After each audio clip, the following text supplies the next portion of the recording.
Welcome students.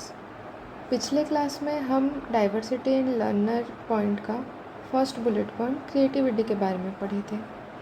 आज हम personality के बारे में डिस्कस करेंगे। आप सबने पर्सनैलिटी टर्म कई बार कई जगह सुने होंगे।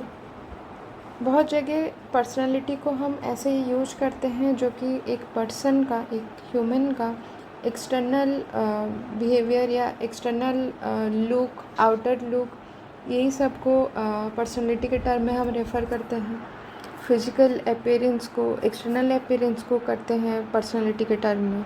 जैसे कोई अगर गुड लुकिंग है तो हम एज्यूम करते हैं कि उस पर्सन के पर्सनालिटी चार्मिंग होगा करके, चार्मिंग पर्सनालिटी करके। लेकिन पर्सनालिटी का ये डेफिनेशन उतना सही नहीं है, ये सुपरफिशियल वे में करेक्ट है। पर्सनालिटी साइकोलॉजिकल वे में वो होता है कि कैसे हम या कोई एक इंडिविजुअल अपने सराउंडिंग्स को डे टू डे लाइफ में इंटरेक्शन होते रहे पीपल से और सिचुएशन को रिएक्ट करता है। तो पर्सनालिटी क्या होता है कि ये एक यूनिक वे होता है, ईच एंड एवरी इंडिविजुअल का अलग अलग होता है। Unique and characteristic way of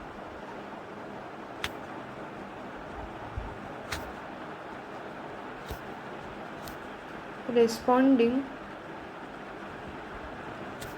to people, situation and surroundings.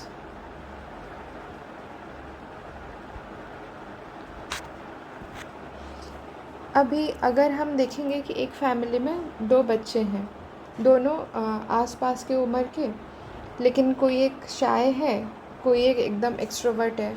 एक बच्चा है कि कोई भी नया इंसान आया या अजनबी आए, उसके साथ अच्छे से बात किए तो ये इजीली घुल मिल जाता है। दूसरा बच्चा अभी भी मम्मी के पीछे पीछे घूमता है, कोई नया इंसान कुछ बोले या उससे इंटरेक्ट करे तो वो शाय नेचर शो करता है। तो यहाँ पे क्या हो रहा है कि वो दोनों बच्चे, उनका अलग अलग यूनिक वे है कि अपने आसपास के पड़ोस, आसपास के लोगों और सिचुएशन के साथ कैसे रिएक्ट करेंगे। तो यहाँ पे क्या हो जाता है, दोनों का पर्सनालिटी अलग अलग हो जाता है। अच्छा, हम क्यों पर्सनालिटी के बारे में पढ़ते हैं या जानना चाहते हैं? पर्सनालिटी के बारे में जानना इसीलिए ज़रूरी है क्योंकि पर्सनालिटी क्या बताता है कि हु वी आर, हम क्या हैं, इसके बारे में पर्सनालिटी बताता है। हर एक इंडिविजुअल का यूनिकनेस पर्सनालिटी बताता है, इसीलिए पर्सनालिटी जानना और डिटरमाइन करना नेसेसरी होता है। तो पर्सनालिटी किस में हेल्प करता है?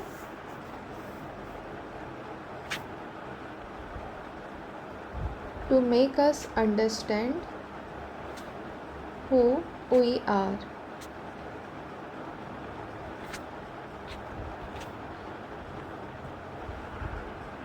पर्सनालिटी, ये वर्ड का ओरिजिन होता है लैटिन वर्ड पर्सोना से। पर्सोना मतलब मास्क को बोला जाता था लैटिन लैंग्वेज में।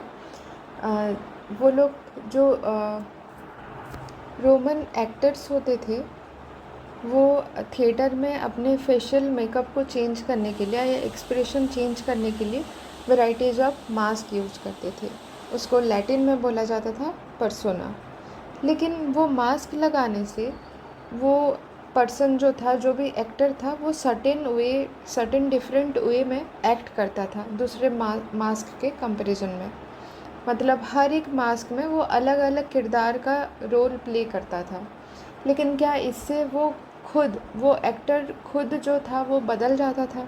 नहीं, वो बस क्या करता था, मास्क और रोल प्ले करता था, लेकिन उसके अंदर का जो नेचर था वो कांस्टेंट था।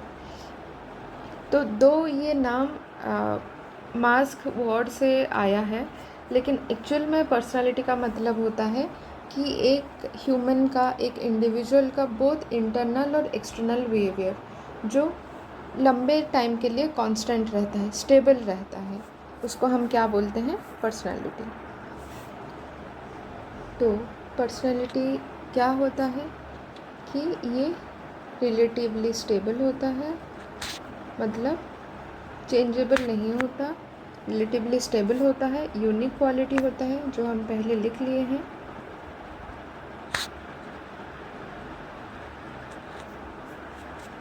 और यूनिक क्वालिटी और कैरेक्टर्स ऑफ एन इंडिविजुअल। बहुत बार कुछ कैचवर्ड्स यूज किया जाता है पर्सनैलिटी को डिस्क्राइब करने के लिए, जैसे shy nature, warm personality, aloof personality, sensitive personality. ये सब क्या होते हैं? पर्सनैलिटी के वेरियस कंपोनेंट्स होते हैं। वो होल पर्सनैलिटी नहीं होता, पर्सनैलिटी के अलग अलग कंपोनेंट्स होते हैं। तो यहाँ से अगर हम पर्सनैलिटी के फीचर्स देखेंगे तो क्या हो जाएगा?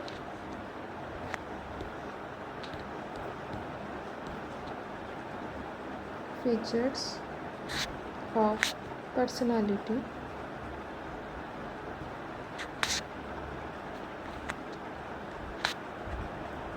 क्या क्या हो जाएगा कि personality has both physical and psychological component, both physical and psychological component. Psychological component में क्या सारे आ जाएंगे? जैसे ये शाइनेस हो गया, सेंसिटिव कैरेक्टर या अलूफनेस हो गया, ये सब psychological component. Physical normally physical build के बारे में होता है। कोई अगर फेयर है या डार्क है या टॉल है या शॉर्ट है, मोटा है पतला है, ये सब उसके फिज़िकल एस्पेक्ट्स हो जाते हैं। दूसरा फीचर्स क्या देखें हम कि वो यूनिक रहता है हर एक इंडिविजुअल का, मतलब पर्सनालिटी को एक्सप्रेस जो किया जाता है बिहेवियरल टर्म में, वो हर एक इंडिविजुअल का उसी इंडिविजुअल के लिए यूनिक रहता है। तो हम इसको लिख सकते हैं कि expression in terms of behaviour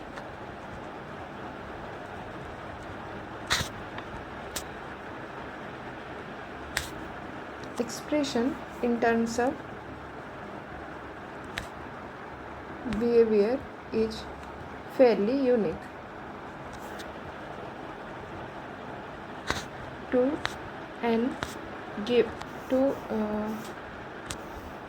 a given individual.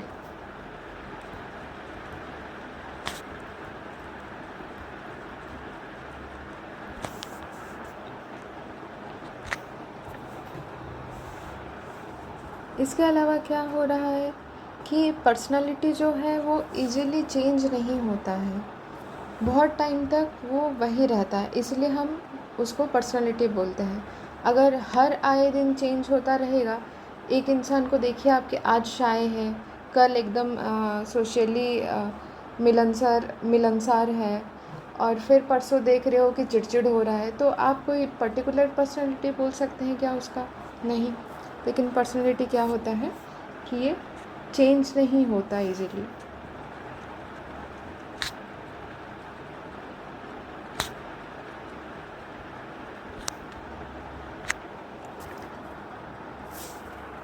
हाँ, पर्सनालिटी के कुछ फीचर्स चेंज होते हैं ज़रूर, लेकिन वो कब होंगे? जब इंटरनल या एक्सटर्नल सिचुएशन उनको वैसा डिमांड करता है। तो हम इसको क्या लिख सकते हैं कि कुछ हद तक पर्सनालिटी डायनामिक है। डायनामिक मतलब जो चेंज होता है, डायनामिक है कौन से सेंस में कि कुछ फीचर्स और कुछ traits, some features may change due to internal or external situational demand.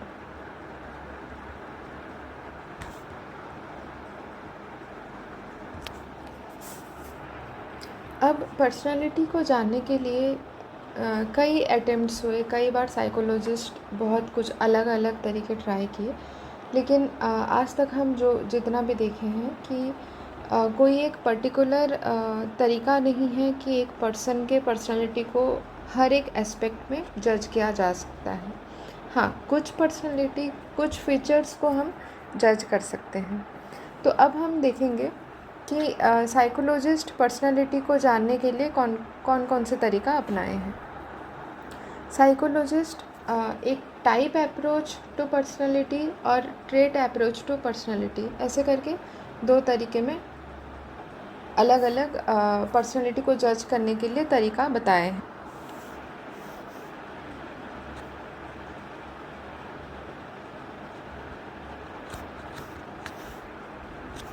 पहला है टाइप अप्रोच, दूसरा है ट्रेट अप्रोच।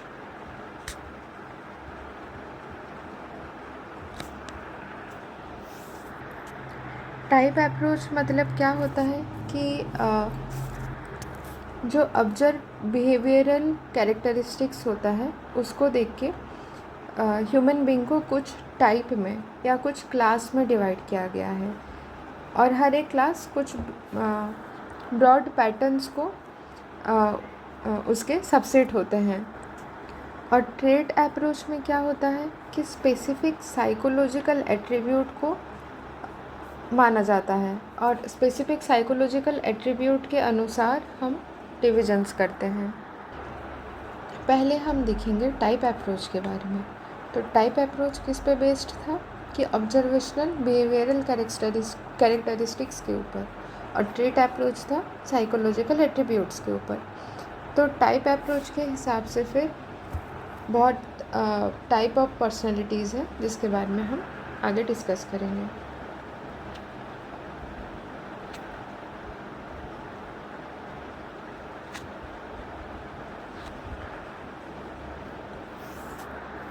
पर्सनालिटी जानने के लिए एंशिएंट टाइम से बहुत सारे कोशिशें किए गए हैं। तो ऐसे हम देखेंगे इंडिया में भी, भारत में हम, आप लोग सुने होंगे चरक संहिता एक ग्रंथ होता है जो चरक लिखे थे। ये आयुर्वेद का एक ग्रंथ होता है। तो चरक संहिता में ऐसे पीपल को 3 टाइप में क्लासिफाई किया गया है। तो पहला वाला देखेंगे हम, चरक संहिता के हिसाब से लोगों को कैसे क्लासिफाई किया गया,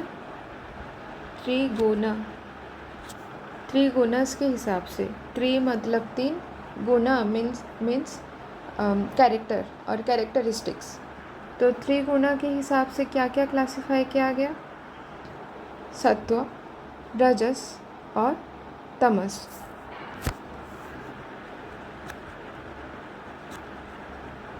सत्व, रजस और तमस। जो सत्व गुण के अधिकारी होते हैं उनको सात्विक बोला जाता है, जो रजस गुण के अधिकारी होते हैं उनको राजसिक, और जो तमस गुण के अधिकारी होते हैं वो तामसिक बोले जाते हैं। ये जो 3 अलग अलग कैरेक्टरिस्टिक्स किया गया, ये लोगों के खान पान, उनके नेचर, उनके बिहेवियर, ये सब के ऊपर डिपेंड करता है। यहाँ पे ये जानने वाली बात है कि सत्व, रजस और तमस जो होता है वो सारे इंडिविजुअल में ये सारे गुण होते हैं, लेकिन सारे इंडिविजुअल में इसका डिग्री अलग अलग होता है। अलग अलग परिमाण में ये तीनों गुण होते हैं। तो जिसमें ज़्यादातर सत्व गुण रहेगा वो सात्विक हो जाएगा, और जिसमें ज़्यादातर तमस गुण रहेगा वो तामसिक पर्सनालिटी हो जाएगा। तो इसका कुछ एग्जांपल्स देखेंगे कि क्या क्या ट्रेट और कैरेक्टरिस्टिक्स रहता है जिसके बेस्ड में हम सात्विक, राजसिक या तामसिक के हिसाब से डिवाइड करते हैं।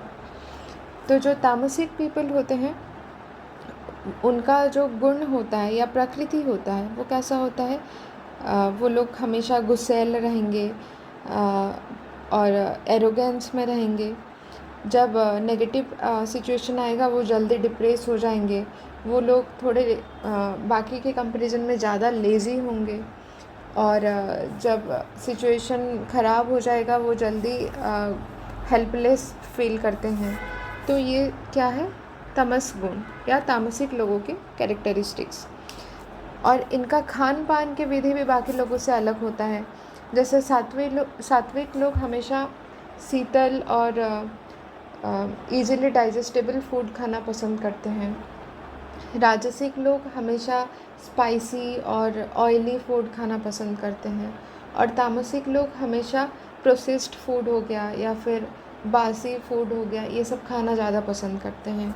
तो उस हिसाब से चरक संहिता में सारे लोगों को 3 टाइप में डिवाइड किया गया था। बॉडीली ह्यूमर और बॉडी फ्लूइड, ये सब के हिसाब से भी चरक संहिता में सारे इंसानों को 3 टाइप में डिवाइड किया गया है। इसको बोला जाता है त्रिदोषस। इसके हिसाब से क्या कैसे डिवाइड किया गया है कि पहला है वात, फिर है पित्त, फिर है कफ। ये डिवीज़न के पीछे लॉजिक ये था कि आयुर्वेद मानता है कि सारे ह्यूमन बॉडी जो है, सारे बॉडी टाइप वो पंच महाभूत से मिलके बना रहता है। पंच महाभूत में क्या क्या आता है, अग्नि, जल, वायु, आकाश और पृथ्वी। और ये जो पंच महाभूत, ये जो पांचों एलिमेंट है, इनका कोई 2 का कॉम्बिनेशन के हिसाब से ह्यूमन पर्सनालिटी टाइप या human body type actually 3 type के होते हैं।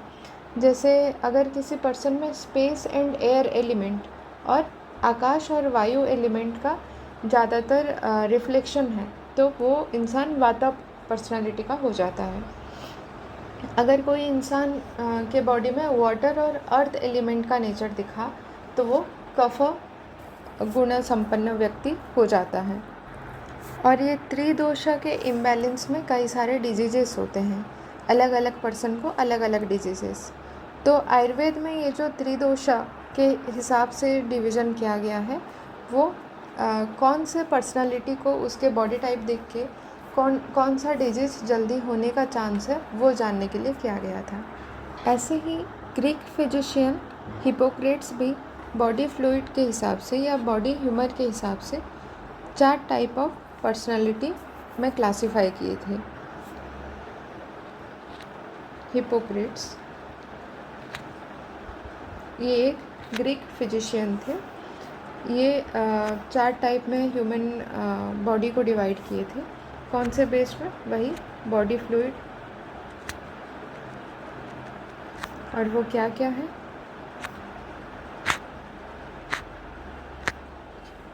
पहला वाला है सैंग्विन, फिर आता है फ्लेग्मेटिक,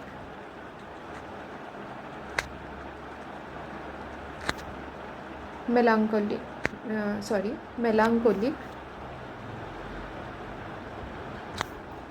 एंड कोलेरिक।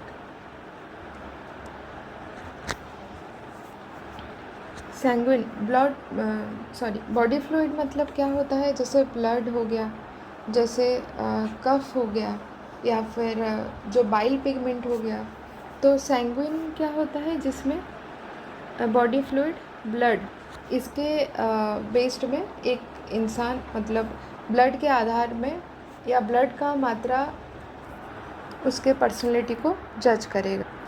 फ्लेग्मेटिक में क्या होता है, फेम।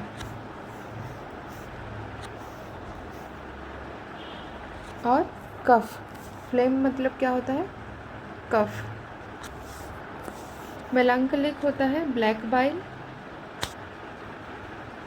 और कोलेरिक होता है लिवर बाइल और येलो बाइल।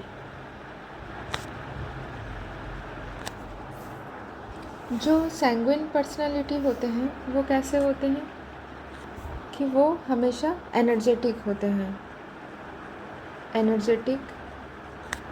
और बॉडीली स्ट्रॉन्ग होते हैं, उनका बिल्ड स्ट्रॉन्ग होता है, हमेशा ऑप्टिमिज्म शो करते हैं या ऑप्टिमिस्ट रहते हैं वो लोग। फिर आता है फ्लेम जो जज करता है पर्सनैलिटी, फ्लेगमेटिक। ये क्या होते हैं, ये लोग इमोशनली स्ट्रांग होते हैं लेकिन बॉडीली वीक होते हैं।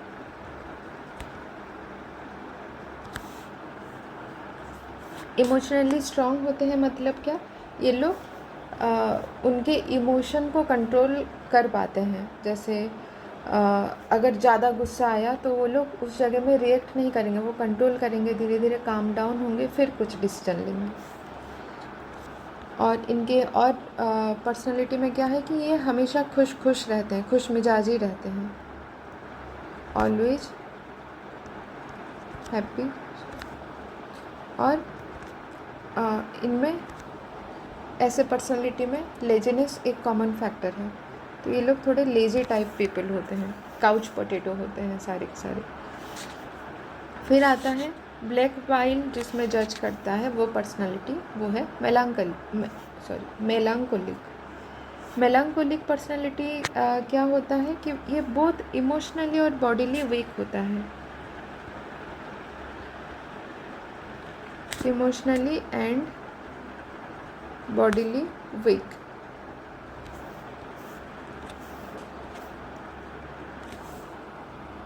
और ये लोग पेसिमिस्ट होते हैं, हमेशा नेगेटिव थिंकिंग करते हैं। फिर आता है कोलेरिक टाइप पर्सनालिटी। ये लोग क्या होते हैं, इमोशनली वीक होते हैं लेकिन बॉडीली स्ट्रांग होते हैं।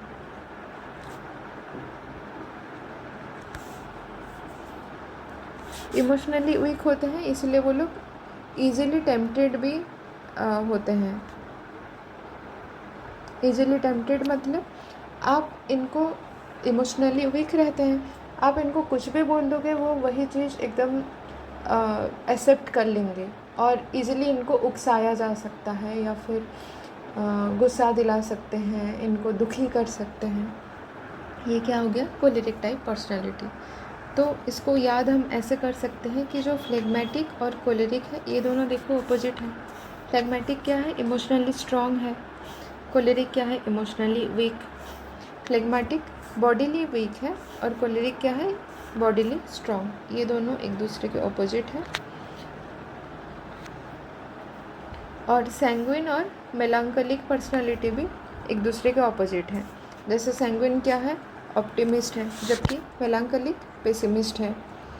और सैंग्विन कैसा पर्सनालिटी है, वो एनर्जेटिक रहता है हमेशा, बॉडीली भी स्ट्रांग है। मेलांकोलिक जो है इमोशनली और बॉडीली वीक है। तो ये दोनों एक दूसरे के ऑपोजिट हैं। फिर आते हैं कार्ल जंग।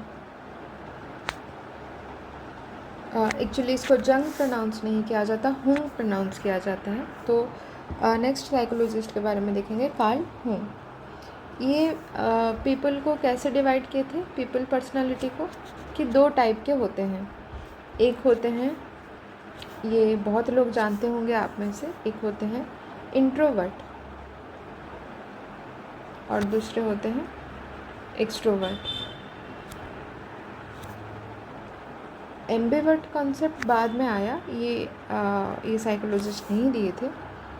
तो इंट्रोवर्ट क्या होते हैं कि ये सोशल गैदरिंग अवॉइड करते हैं, अवॉइड सोशल गैदरिंग।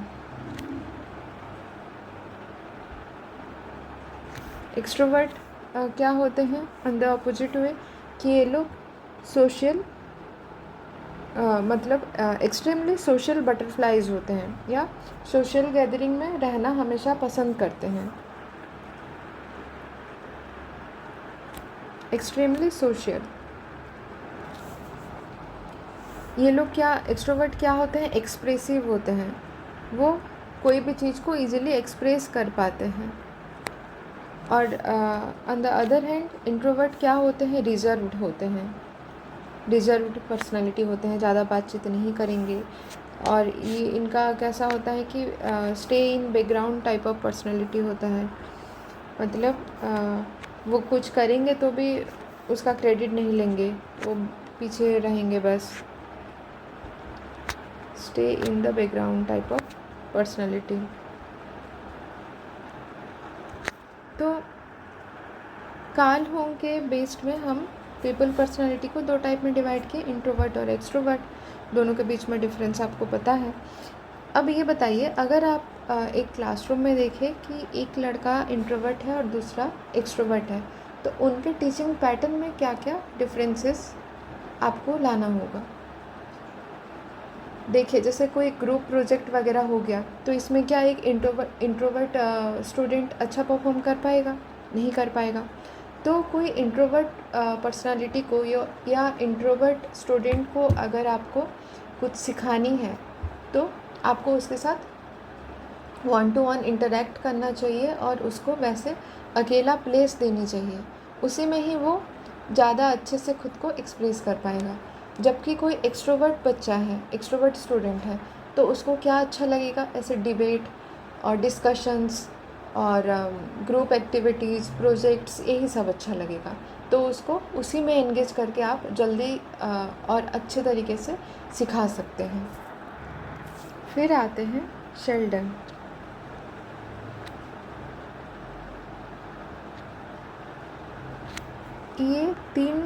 ये बॉडी टाइप के हिसाब से पर्सनालिटी को डिवाइड किए थे।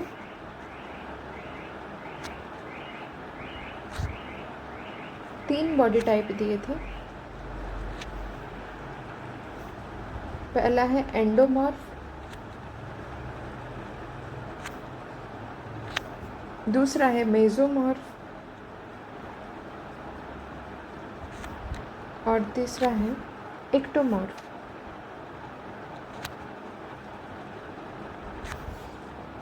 तो जो एंडोमॉर्फ होते हैं उनका बॉडी टाइप कैसा होता है कि मसल्स डेवलपमेंट मस्कुलर नहीं होते हैं ज़्यादातर।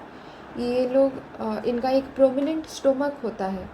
बेसिकली बोला जाए तो एंडोमॉर्फ जो होते हैं वो गोलू मोलू लोग होते हैं। तो एंडोमॉर्फ का बॉडी टाइप कैसा होता है कि नो मसल्स डेवलपमेंट,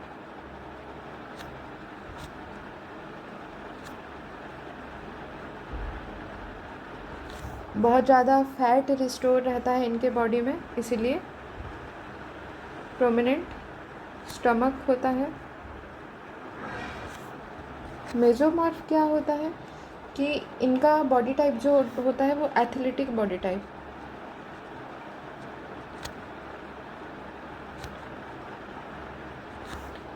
इनका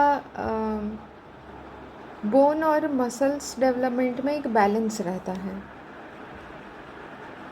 balanced bone and muscle development. मतलब ना ज़्यादा मस्कुलर होंगे, ना ज़्यादा हड्डी जैसे पतला दुबला होंगे। एक्टोमॉर्फ क्या है कि ये weak, tall and thin type people,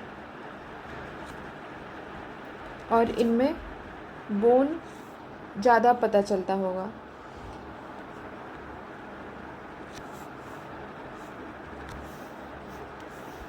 इसको हम लिख सकते हैं कि बोनी स्ट्रक्चर।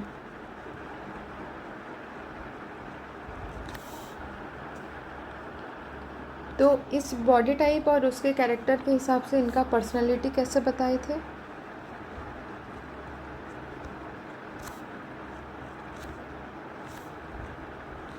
कि जो एंडोमॉर्फ पर्सन होते हैं, एंडोमॉर्फ बॉडी टाइप पर्सन, वो क्या होते हैं? वो थोड़े लेज़ी होते हैं, लेकिन हाईली सोशिएबल होते हैं और एफेक्शनेट भी।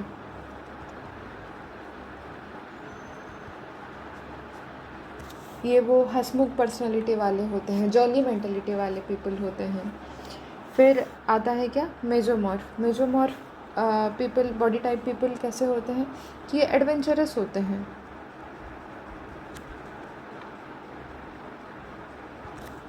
ये काम करने के लिए पसंद करते हैं, लाइक्स टू वर्क। और एक्टोमॉर्फ पर्सनालिटी कैसे होते हैं? ये पेसिमिस्ट होते हैं, अनसोशिएबल होते हैं और नॉर्मली लोनली रहते हैं। तो हम अभी तक बात कर रहे थे टाइप अप्रोच के बारे में, जिसमें था पहले हम चरक संहिता का देखे, फिर हिपोक्रेट्स के बॉडी फ्लूइड बेस्ड डिविजन्स देखे, कार्ल हुंग के इंट्रोवर्ट एक्सट्रोवर्ट पर्सनालिटी देखे, और शेल्डन के एंडोमॉर्फ मेजोमॉर्फ एक्टोमॉर्फ जो कि बॉडी टाइप बेस्ड पर्सनालिटी वो देखे। अब हम पढ़ेंगे ट्रेट अप्रोच।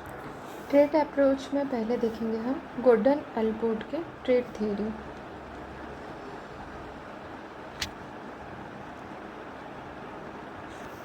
गोर्डन आलपोर्ट के 3 ट्रेट्स थ्योरी।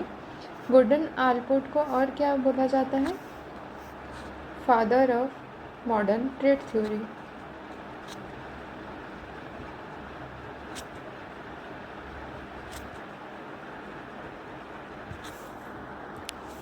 ये क्या बोले थे कि ईच एंड एवरी इंडिविजुअल के 3 टाइप ऑफ ट्रेट्स रहता है। ट्रेट्स क्या होता है? इसके कैरेक्टर्स। ये 3 टाइप ऑफ ट्रेट्स क्या क्या होता है? पहले को बोला जाता है कार्डिनल ट्रेट, फिर सेंट्रल ट्रेट, और तीसरा होता है सेकेंडरी ट्रेट। इसको आप एक्रोनिम CCS से भी याद कर सकते हैं। फर्स्ट होता है कार्डिनल ट्रेट, फिर होता है सेंट्रल ट्रेट, एंड सेकेंडरी होता है और लास्ट होता है सेकेंडरी ट्रेट। कार्डिनल ट्रेट का हिंदी अनुवाद होता है मुख्य। कार्डिनल का हिंदी अनुवाद होता है मुख्य, और सेंट्रल का होता है केंद्रीय।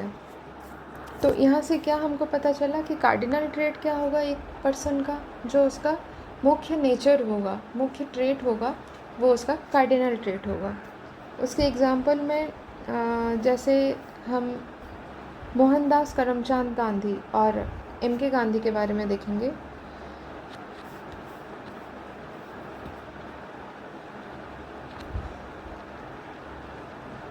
उनका कार्डिनल ट्रेट क्या था? अहिंसा।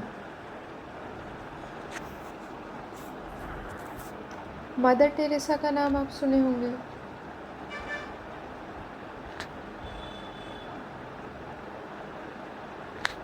मदर टेरेसा, इनका कार्डिनल ट्रेट क्या होगा? एल्ट्रुइज्म।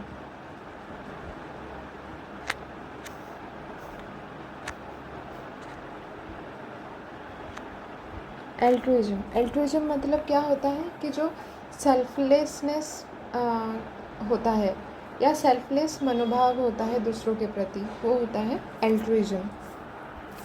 सेंट्रल ट्रेट में क्या आ जाता है कि सेंट्रल ट्रेट वो होता है जो कोर्डिनल ट्रेट के अलावा हम दूसरा, और सेकेंडरी नहीं बोलेंगे, जो दूसरा मेन लक्षण आप दिखाते हैं। इसमें क्या सब आ जाएगा? जैसे लॉयल्टी हो सकता है, या लेजीनेस हो सकता है,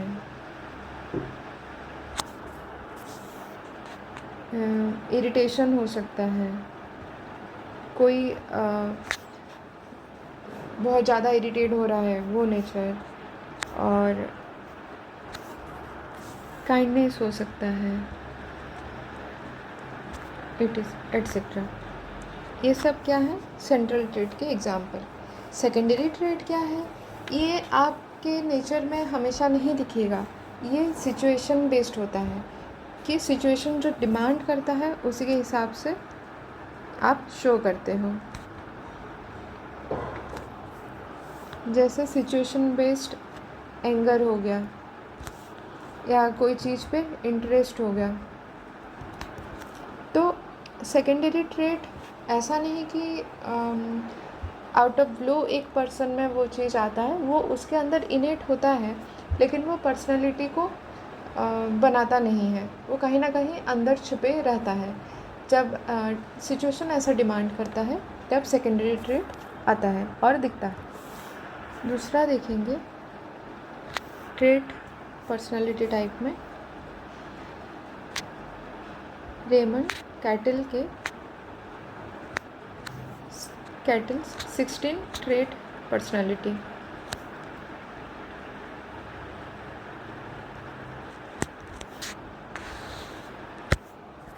ऐसे कई सारे एप्लीकेशंस आते हैं या कई सारे वेबसाइट में आता है कि नो योर पर्सनालिटी करके, उसमें बहुत सारे क्वेश्चनेयर क्वेश्चन होते हैं और उसके रिस्पॉन्स आपको देनी होती है, आइदर 1 to 5 रेटिंग करके या तो फिर येस नो टाइप क्वेश्चन में।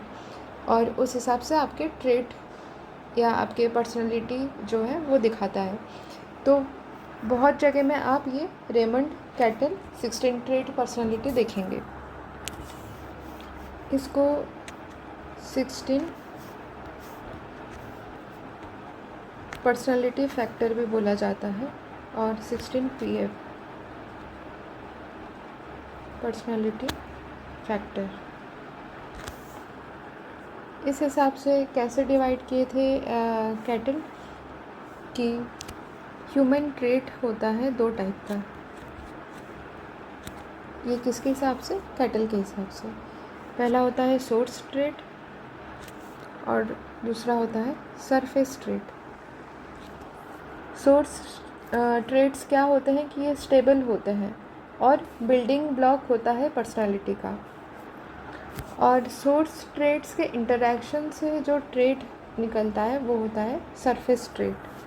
तो सोर्स ट्रेट क्या होता है? स्टेबल होता है और इसको क्या माना जाता है कि पर्सनालिटी के बिल्डिंग ब्लॉक ऑफ पर्सनालिटी। और सरफेस ट्रेट क्या होता है कि बहुत सारे या एक से ज़्यादा सोर्स ट्रेट्स अपने आप में जैसे इंटरैक्ट करेंगे उससे सरफेस ट्रेट आता है। Interaction of source trait. तो ऐसे स्टैटिस्टिकल वे में ये कितने टाइप के हो जाते हैं? 16 टाइप के। और इसको 16 पर्सनालिटी फैक्टर को नॉर्मली कैसे लिखा जाता है कि सोर्स ट्रेट और उसके ऑपोजिट नेचर या ऑपोजिट ट्रेट। जैसे एक ट्रेट होता है वार्मथ, तो इसको कैसे लिखा जाएगा? Dessert versus war.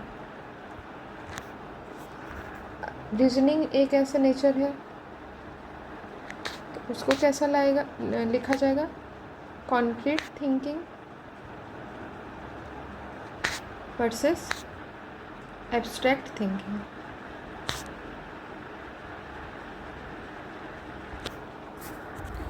Abstract thinking मतलब होता है जो इमेजिनरी थिंकिंग हो गया। जैसे आप ज्योमेट्री करते वक्त करते हैं या मैथमेटिक्स में यूज करते हैं एब्स्ट्रैक्ट थिंकिंग, बिना वो चीज़ को देखे उसके बारे में इमेजिन करके एक कंक्लूजन में पहुंचना। जबकि कॉन्क्रीट थिंकिंग होता है कि वो चीज़ आपके सामने प्रेजेंट है, आप उसको टच कर पा रहे हैं, आप कर रहे हैं और सीख रहे हैं, उस चीज़ से देख के सीख रहे हैं, वो होता है कॉन्क्रीट थिंकिंग। वैसे और एक ट्रेट है, जैसे है social boldness.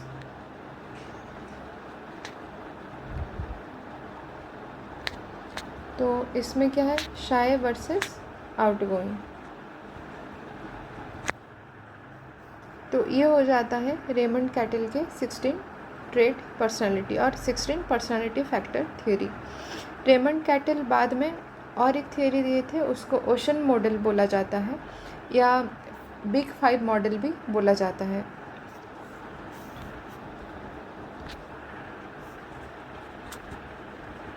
Big 5 model,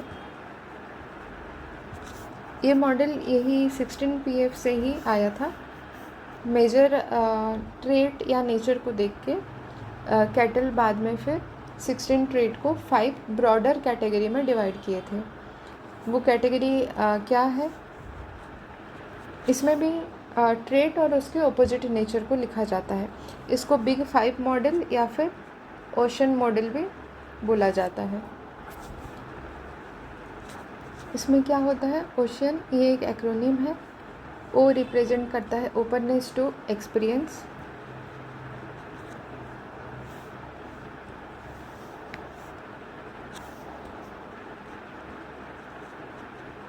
openness to experience.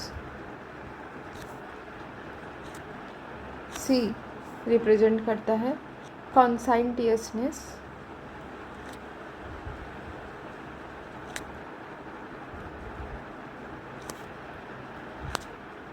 E represent करता है एक्स्ट्रावर्सन,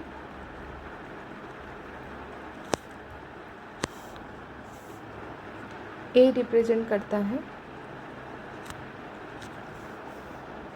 एग्रीएबलनेस,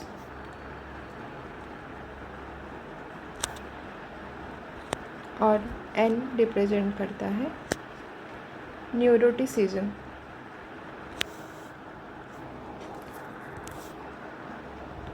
अब तीसरा हम देखेंगे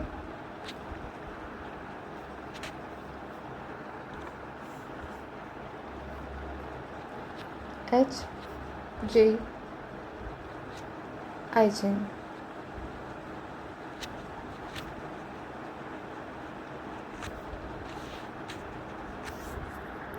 तो एच जे आइसेंग के हिसाब से ह्यूमन ट्रेट को वो बायोलॉजिकली और जेनेटिकली डिवाइड किए थे 2 डायमेंशन में। ये डायमेंशन है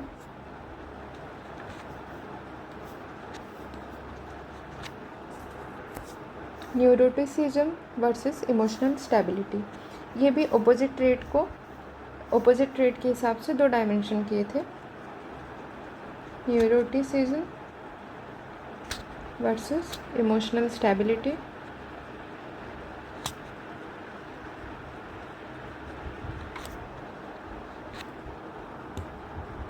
एंड एक्सट्रोवर्सन वर्सेस इंट्रोवर्सन।